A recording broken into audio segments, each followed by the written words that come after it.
So I had this patient, right? And it was icy, and unfortunately, he had a fall. And his legs slipped out from underneath him, and oh, very high tech. And he fell and he landed on his side, thankfully, in a way, catching himself on his arm. So we have an impact point, mainly here in the elbow. And he was complaining specifically about shoulder pain, saying that was the worst of it. But there was also neck pain and upper back pain. And this makes sense, even though they weren't hit in the injury, they're often still very affected by the impact. That's how these things work. Now, he was saved in a way from worse problems. It didn't break his elbow, it didn't break his shoulder or clavicle, which would be much worse. But at the same time, the rest of the body's still in the equation, the rest of the body's still attached. As you hit that arm, the forces ascend. They travel up that arm. And because that arm is then attached to the scapula and the clavicle, it's attached to the ribs as well, making more of a unified push point from the upper girdle into the ribs into these thoracic vertebrae here. Now this is acting almost as a wedge at this point. Once we stop those ribs from moving, it's pushing very directly on these vertebrae. Now the problem is not so much the arm is hit, the problem is that the arm stops moving suddenly, and the rest of the body keeps moving. That's called momentum, and it soon becomes leverage. Because it keeps moving, it creates a real wedge, and it starts driving stuff apart, above and below. And what this eventually makes is a larger curve. But let's be a little more specific than that.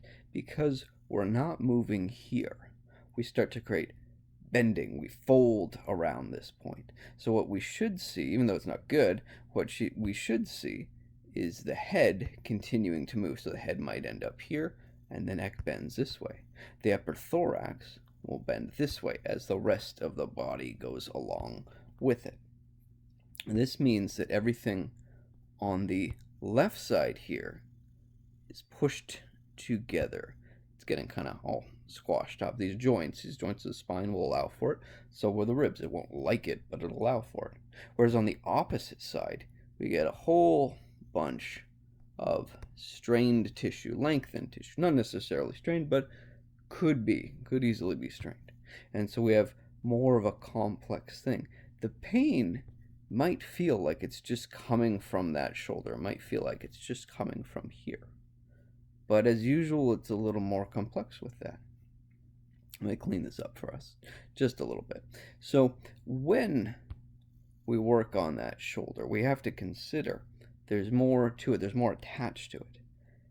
Like we said, the ribs are the basis for the shoulder. They form the basis for that scapula and clavicle because they sit on it. That's your mechanical basis. That's your baseline for it. So if this is not positioned right, if we've got a funny fold and a curve right here, it's going to make it harder for that shoulder to move through all the different positions that it's supposed to take on, and it might see more strain coming to the tissues of the shoulder if it's having to work harder than it normally would to overcome bad mechanics. But more than that, the neck, which is also potentially torqued up in this interchange, the neck is what supplies many of the nerves to the shoulder. Really, the majority, C5 to T1, all of that comes together, whether it's the axillary or as we descend through the radial and all their median nerves, I don't know, musculocutaneous, all those come from the neck. And so if the neck is off, if the upper thorax is off, it certainly could make that shoulder much worse. So when we finally get them into the office and we want to fix a shoulder on a more permanent basis, we really do have to consider that it might not be the shoulder we're working on.